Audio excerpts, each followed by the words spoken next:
सबको नमस्कार, स्वागत है आपका अपना चैनल आर के क्लासेस में।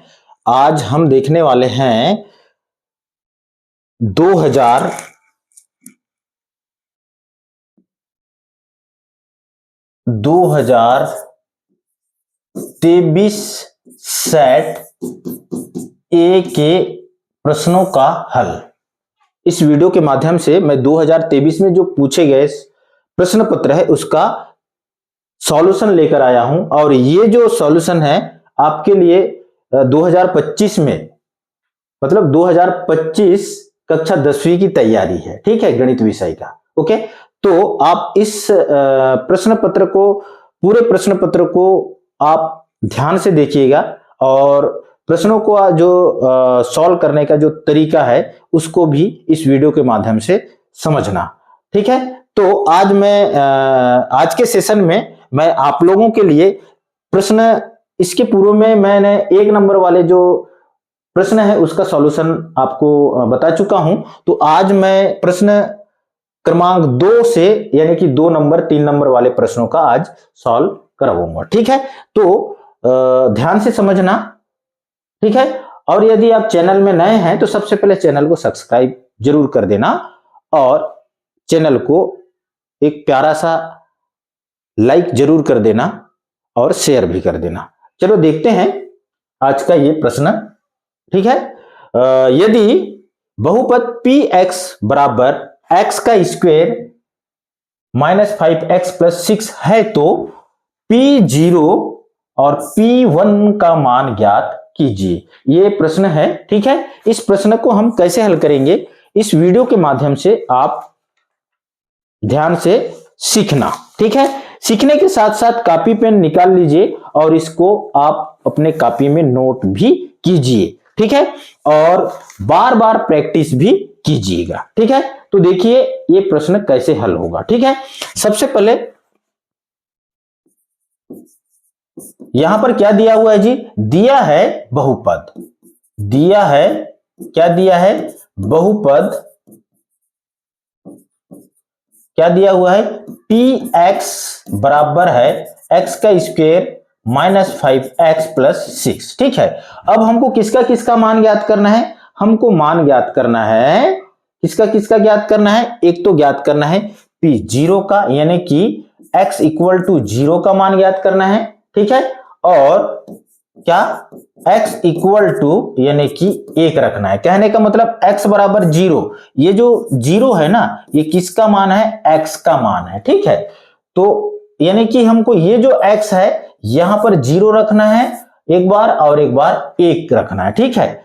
x बराबर 1 किस में रखने पर? समीकरण 1 में रखने के बाद। आप इसको समीकरण नंबर 1 भी दे सकते हो या समीकरण भी बोल सकते हो, ठीक है। x बराबर 1 समीकरण 1 में रखने पर,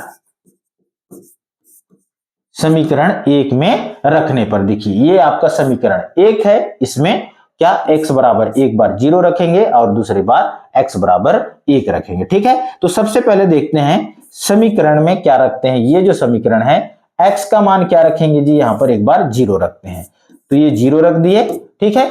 ये जो समीकरण में जहां जहां x है, यानी कि मैं यहां अगर x में 0 रखा तो ये समझो कि ये जितने भी x हैं यहां पर समीकरण में, वो सारे x में आपको 0 रखना होगा, ठीक है। तो देखिए x का मान क्या रखेंगे जी? 0 रखेंगे, ठीक है। ये जो x है इस जगह में हम रखेंगे 0। 0 का स्क्वायर है, ठीक है, तो स्क्वायर रख भी देते हैं, कोई दिक्कत नहीं है।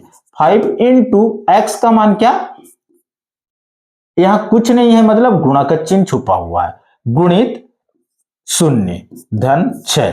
अब इसको हल कीजिए, मैं इधर हल कर रहा हूं, इसको आगे बढ़ा रहा हूं, ठीक है। ये तीर का चिन्ह आगे बढ़ा रहा है, ठीक है।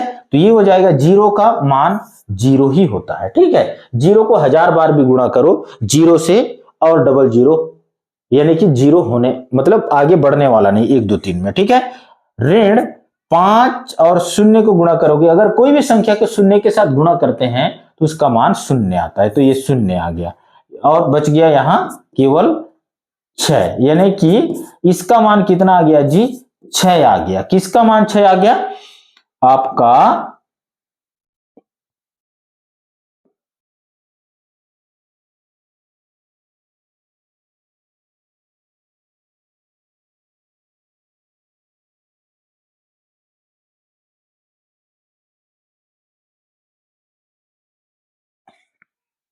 ठीक है, इसका मान कितना आ गया, 6 आ गया। ठीक है, अब हम क्या करते हैं, x बराबर 1 रखेंगे। क्या रखेंगे, x बराबर 1 रखते हैं तो क्या आएगा, देखिए x बराबर हमको क्या रखना है यहां पर,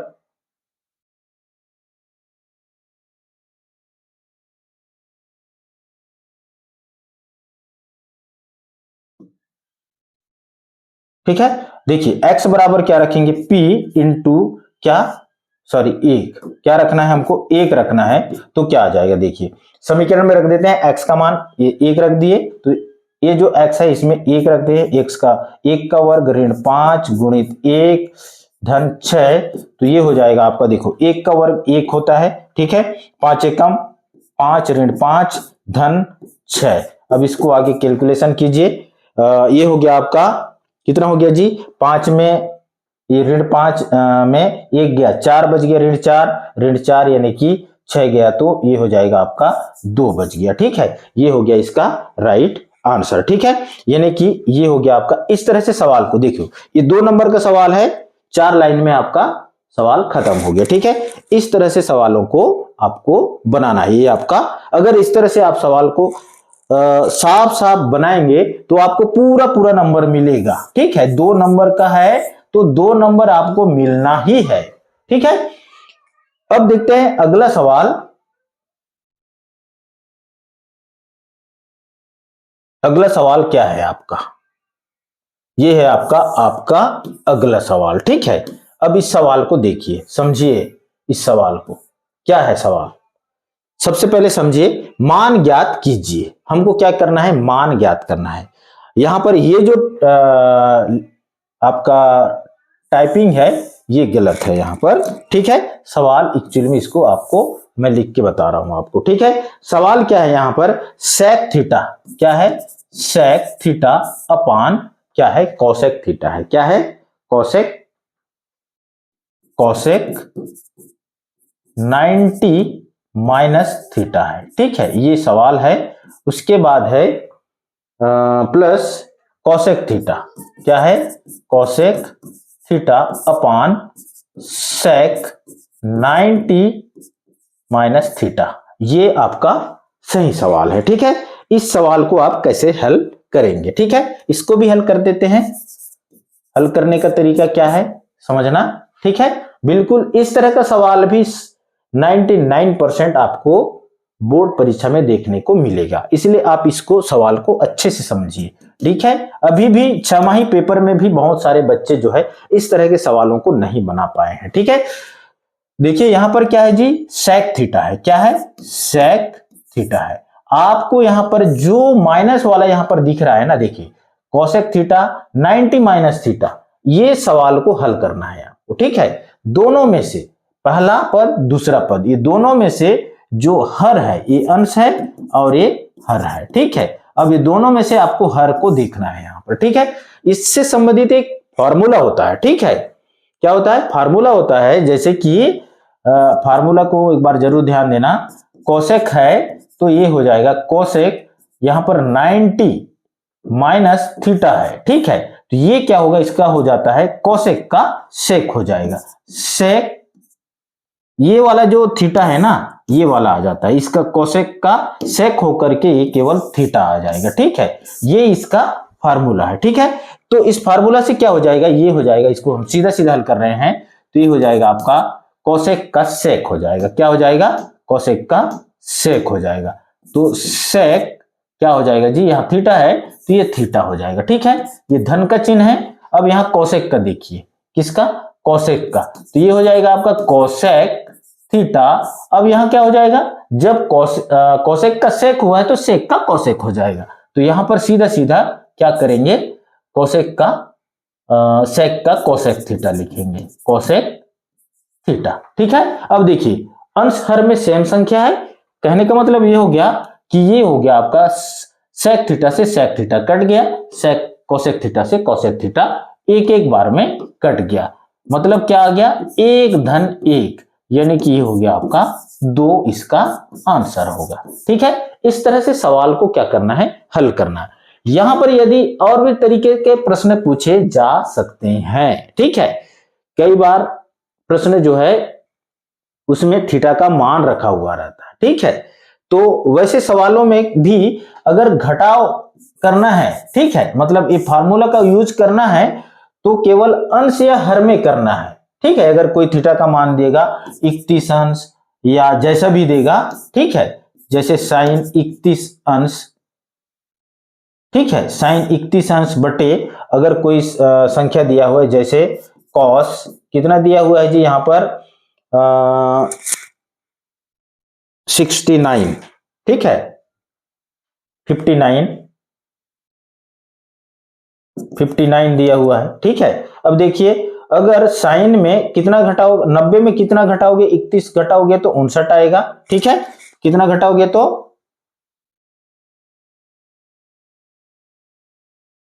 ठीक है, कितना घटाओगे जी, तो ये देखो इसको हल करने का तरीका क्या है, केवल अंश या हर को, ठीक है, दोनों में से किसी भी एक को जो है ना, ये जो फार्मूला है, ठीक है, इस फार्मूला का उपयोग करना है। यही फार्मूला नहीं है, ठीक है, ये साइन वाला है, कॉस वाला, ठीक है। तो देखिए यहां पर साइन ये है आपका साइन कितना में 90 में कितना घटाएंगे तो 31 अंश आएगा जी, 59 अंश घटाएंगे तो कितना आएगा, 31 अंश आएगा, ठीक है।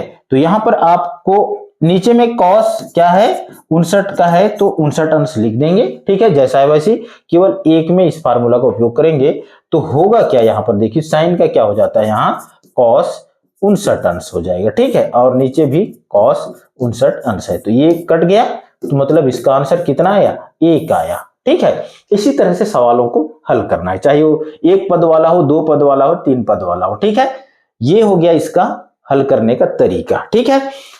अगला प्रश्न देखते हैं,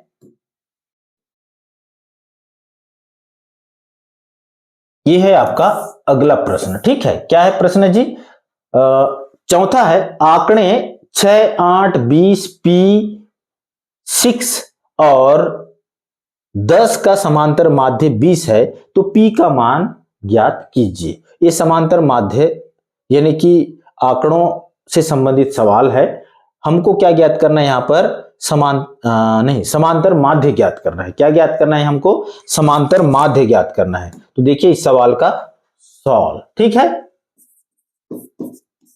कैसे इसको सॉल्व करते हैं, ठीक है।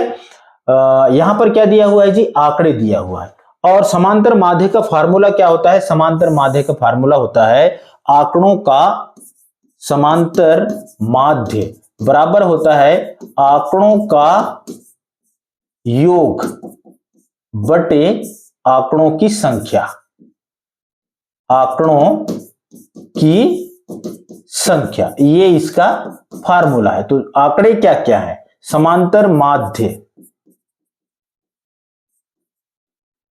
समांतर माध्य बराबर देखिए आंकड़े क्या क्या है जी, आंकड़े यहां है 6, 8, 20, ठीक है, फिर P6 और ये 10 है, ठीक है। टोटल आंकड़े कितना है, टोटल आंकड़े हैं, देखिए यहां पर आप चाहे तो लिख सकते हो आंकड़ों की संख्या, आंकड़ों की संख्या n बराबर कितना है, टोटल आंकड़े 1, 2, 3, 4, 5, 6, 1, 2, 3, 4, 5, 6, टोटल आंकड़े कितना है 6। तो n का मान क्या हो गया 6, यहां n यानी कि आंकड़ों की संख्या को n से दर्शाते हैं, ठीक है। तो ये हो गया आपका 6। अब देखिए इसको हल करते हैं। सबसे पहले तो आंकड़ों की जो संख्या है उसको क्या कर देते हैं जी, जोड़ देते हैं। क्या कर देते हैं, जोड़ देते हैं। तो जोड़ेंगे तो कितना आएगा, ये हो गया 8, 6, 14, ठीक है, 14, 6 ये हो गया 20, 30 और ये 50 हो गया, ठीक है, 50 धन P बटे 6, ठीक है। अब देखिए यहां पर क्या है जी, समांतर माध्य का मान दिया हुआ है कितना, 20 दिया हुआ है। तो समांतर माध्य बराबर क्या, 20 रख देंगे यहां पर, ठीक है। अब 6 को पक्षांतर कर देते हैं तो ये हो जाएगा 20 गुणित 6 बराबर कितना, 50 धन P। तो 20 छक्के 120 हो गया, बराबर हो गया आपका 50 धन P, ठीक है। तो P बराबर, हमको P का मान ज्ञात करना है, ठीक है, P का मान ज्ञात कीजिए बोले, तो P का मान ज्ञात करना है तो P बराबर क्या हो जाएगा, 50 को पक्षांतर कर दिए, 120 ऋण 50, तो ये हो गया P बराबर कितना आ गया, 70, कितना आ गया 70, ये है इसका आंसर। अतः P बराबर कितना आ गया जी, P बराबर आ गया, आप चाहे तो लिख सकते हो यहां पर, अतः P बराबर कितना आया 70, ये है इसका आंसर। ओके, इस तरह से सवालों को क्या करना है, आपको प्यार से और धैर्य से हल करना है, ठीक है। मजा आ रहा है तो बीच बीच में कमेंट कर सकते हैं, कमेंट करिए, ठीक है, कहां पर समझ में आ रहा है, नहीं आ रहा है, यदि नहीं आ रहा है तो भी कमेंट कीजिए, समझ में आ रहा है तो भी कमेंट कीजिए। ओके, अब देखते हैं अगला प्रश्न।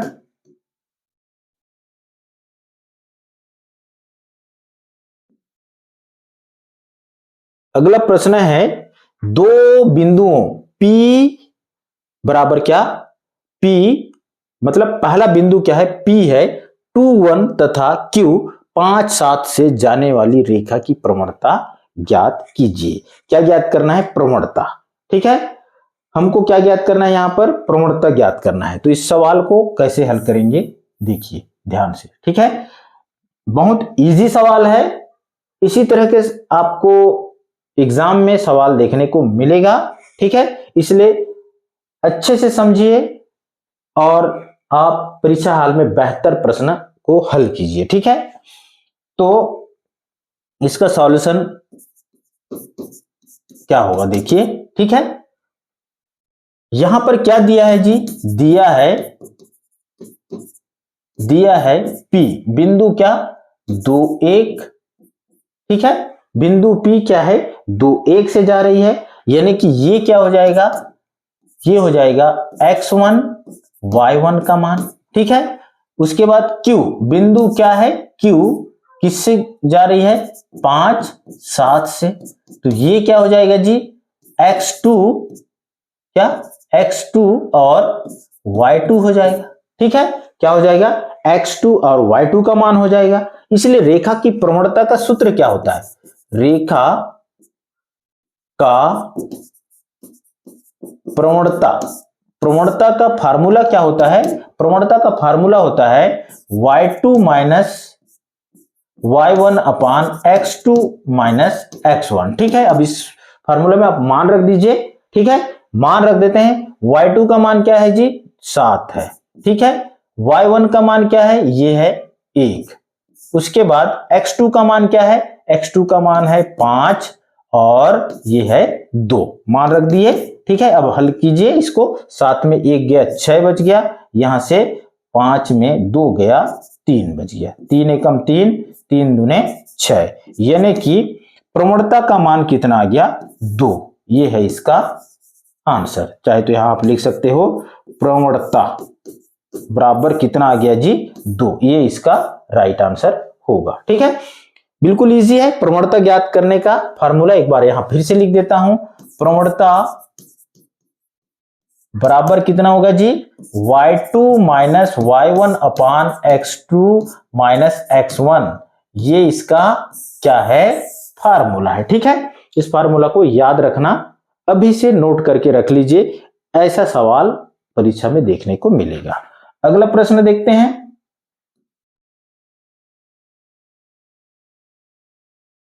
यह है आपका अगला प्रश्न 6, ठीक है। यहां पर क्या है, यदि किसी प्रश्न में क्या दिया हुआ है, देखिए 6वां प्रश्न क्या है, यदि किसी समांतर श्रेणी का प्रथम पद 9 तथा सार्वंतर ऋण 2 हो, ठीक है, समांतर श्रेणी क्या है, ठीक है, प्रथम पद 2 तथा सार्वंतर 2 हो तो 8वां पद का मान ज्ञात कीजिए। हमको किसका मान ज्ञात करना है, 8वां पद का मान ज्ञात करना है, ठीक है। अब इस सवाल को हम कैसे हल करेंगे, ये आपको देखना है, समझना है और सीखना भी है, ठीक है, केवल देखना नहीं है, सीखना भी है आपको। ओके, तो सॉल्व करते हैं।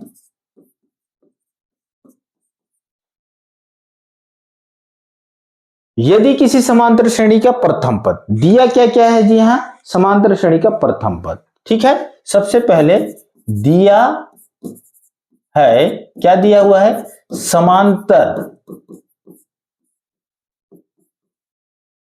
श्रेणी का प्रथम पद। क्या, समांतर श्रेणी का प्रथम पद को किससे दर्शाया जाता है, ए से दर्शाया जाता है। किससे, ए से। ए बराबर कितना दिया हुआ है, दिया हुआ है 9। क्या दिया हुआ है, 9 दिया है। और सार्वंतर का मान भी दिया हुआ है। यहां पर सार्वंतर को डी से दर्शाया जाता है। डी का मान है ऋण 2। तो हमको क्या ज्ञात करना है, 8वां पद का मान ज्ञात करना है। इसलिए nवां पद क्या हो जाएगा, देखो। ठीक है, यानी कि हमको किसका मान ज्ञात करना है जी, n का मान ज्ञात करना है। इसलिए क्या क्या ज्ञात करना है हमको, 8वां पद का मान क्या होगा। ठीक है, इसलिए nवां पद का मान बराबर क्या हो जाएगा, फार्मूला है, क्या है फार्मूला, फार्मूला है a plus n-1 into D. यानी कि ये क्या है, ए n या फिर tn बोल सकते हो। ठीक है, a plus n-1 into D, ये इसका फार्मूला है। ठीक है, तो हमको किसका, n बराबर 8, यानी कि क्या, t8 इक्वल टू हो जाएगा a का मान क्या है जी, 9 है। ये 9 रख दिए।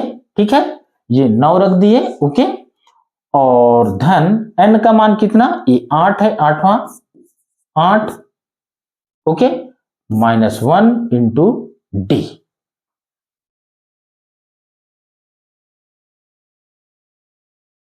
इंटू डी का मान कितना है, ऋण 2 रख दिए। ठीक है, तो ये हो गया 9 धन, इसमें 8 में 1 घटा देंगे तो 7 गुणित ऋण 2 गुणित ऋण 2, तो t8 इक्वल टू हो जाएगा 9, 7 दूने 14, ऋण 14 हो गया।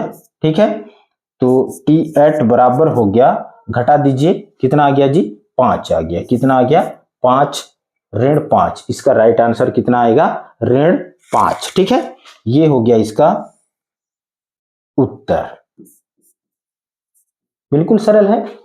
फार्मूला आपको ये याद होना चाहिए, कि जब तक ये फार्मूला याद नहीं होगा आपको, ठीक है, इससे संबंधित बहुत सारे सवाल पूछे जाते हैं। ठीक है, अगर कई बार क्या देता है, समांतर श्रेणी देगा। ठीक है, 2 4 6 8, तो 20वां पद ज्ञात कीजिए, 10वां पद ज्ञात कीजिए, 15वां पद ज्ञात कीजिए, इस तरह सवाल पूछ सकता है। ठीक है, अगला प्रश्न देखते हैं आप।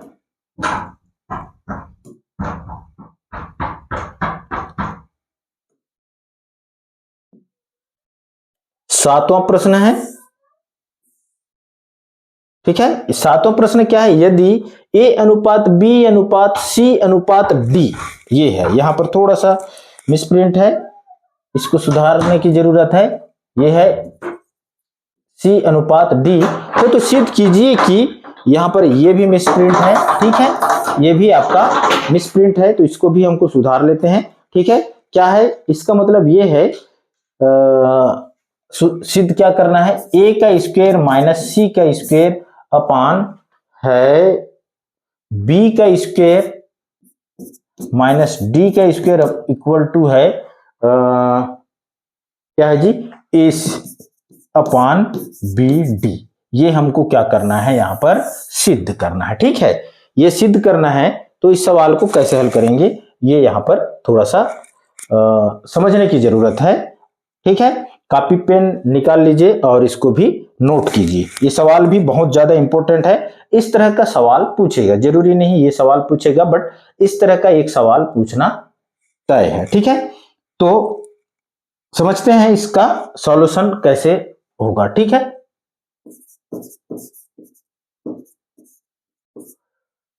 यहां पर क्या क्या दिया हुआ है, दिया है क्या, a अनुपात b अनुपात c अनुपात d।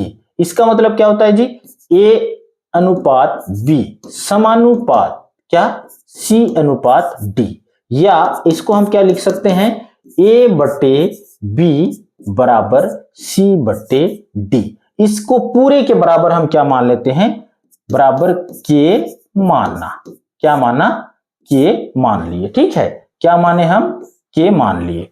तो अगर के मानते हैं तो उस सिचुएशन में क्या होगा, ए बराबर हो जाएगा बी के, और क्या इसके बराबर एक बार के मान लेते हैं, इसके बराबर एक बार इसके बराबर के मान लेते हैं। ठीक है, तो क्या होगा, इसके बराबर मान लेते हैं तो क्या हो जाएगा, सी बराबर डी के हो जाएगा। क्या हो जाएगा, सी बराबर डी के हो जाएगा। ठीक है, अब हम सवाल को आगे हल करते हैं। देखिए, ये लेफ्ट हैंड साइड है और ये है आपका राइट हैंड साइड। ठीक है, सबसे पहले हम लेफ्ट हैंड साइड लेकर चलते हैं।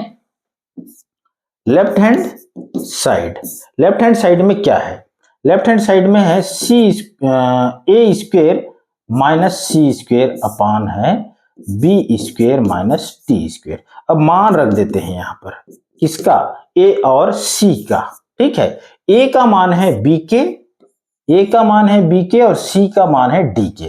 तो ए का मान रख दीजिए बी के आ गया, यानी कि वर्ग है इसलिए इसका भी वर्ग होगा, ऋण सी का है तो डी के का भी वर्ग होगा, नीचे जैसा है वैसी रख दीजिए। ठीक है, अब आगे इसको हल करते हैं थोड़ा सा।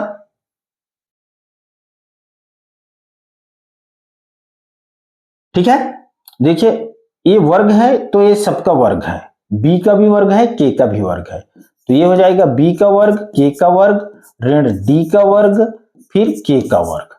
ठीक है, b का वर्ग ऋण d का वर्ग हो गया। ठीक है, अब यहां पर देखिए, यहां पर कॉमन क्या है, जो उभयनिष्ठ क्या है, कहने का मतलब जो दोनों में, दोनों पद में उपलब्ध है। ठीक है, दोनों पद में विद्यमान है, क्या है, k। ठीक है, तो k को हम बाहर कर दिए, बच गया b का स्क्वायर और d का स्क्वायर बटे b का स्क्वायर d का स्क्वायर। ठीक है, अब बच गया। ठीक है, अब देखिए b का स्क्वायर d का स्क्वायर, b का स्क्वायर d का स्क्वायर कट गया, बचा क्या, यहां बच गया आपका k का स्क्वायर। ये हो गया किसका, लेफ्ट हैंड साइड का मान। इसको शायद तो आप समीकरण नंबर 1 दे दीजिए। ठीक है, अब देखते हैं राइट हैंड साइड। अब देखते हैं right hand side. Right hand side में क्या है, AC बटे BD है। क्या है, AC बटे BD। अब इसको लेकर हल करते हैं, क्या आने वाला है। ठीक है, A का मान क्या है जी, A का मान है BK और C का मान है DK। A का मान है BK रख दिए, गुणित कुछ नहीं है, मतलब यहां गुणा का चिन्ह है, ये है DK। ठीक है, बटे BD। ठीक है, अब इसको हल कर दीजिए, यहां पर कॉमन क्या है, दोनों को गुणा कर देते हैं तो क्या हो जाएगा, देखो BD, K का गुणा हो जाएगा, K का स्क्वायर हो जाएगा BD। ठीक है, देखो ये BD से BD कैंसिल होगा ना, बचेगा क्या, K का स्क्वायर बच गया। इस समीकरण नंबर 2, समीकरण 1 व 2 से, समीकरण 1 व 2 को देखो, समीकरण 1 में भी k का स्क्वायर आ गया है, इसमें भी k का स्क्वायर आया है। ठीक है, इसलिए क्या हो जाएगा, लेफ्ट हैंड साइड के बराबर राइट हैंड साइड होगा। यही हमको क्या करना था, प्रूव करना था, प्रूव दैट। ठीक है, ये हो गया इसका सॉल्यूशन। ठीक है, इस तरह से सवालों को क्या करना है, आपको हल करना है। अभी तक हम लोग 7वां प्रश्न देख चुके हैं। ठीक है, 7 प्रश्न देख चुके हैं। ठीक है, कंटिन्यू। ये 7वां जो प्रश्न है ये कितने नंबर का है, ये भी थोड़ा सा जान लीजिए। 7वां प्रश्न है 3 नंबर का सवाल है, यानी कि अभी तक हम 2 नंबर और 3 नंबर का इस वीडियो में हम सवाल देख चुके हैं। ठीक है, अगला जो है नेक्स्ट वीडियो में आपको 3 नंबर के और भी सवाल बचे हैं, 8वां 9वां 10वां जो भी है। ठीक है, 3 नंबर और 4 नंबर के प्रश्न अगले वीडियो में आपको देखने को मिलेगा। और ये आपको, आप इस सवाल को प्रैक्टिस कीजिए कंटिन्यू, ताकि आपको इसका लाभ मिल सके। ठीक है, वीडियो बनाने का मकसद मेरा ये नहीं कि आप केवल वीडियो देखते रहे, आप अच्छे नंबर से पास हो जाए, ये मेरा मकसद है। इसलिए मैं आप लोगों के लिए मेहनत कर रहा हूं आधी रात को। ठीक है, और ये वीडियो आपके लिए बनाया हूं। वीडियो अच्छा लगे तो एक प्यारा सा जरूर कमेंट कर देना, और चैनल को सब्सक्राइब नहीं किए तो चैनल को सब्सक्राइब कर बेल आइकन को जरूर प्रेस कर देना, इसलिए ताकि आपको जो भी मैं कंटेंट इस चैनल में डालूं आपको उसका नोटिफिकेशन मिल सके। ठीक है, धन्यवाद। जय हिंद, जय छत्तीसगढ़, जय कोंडागांव।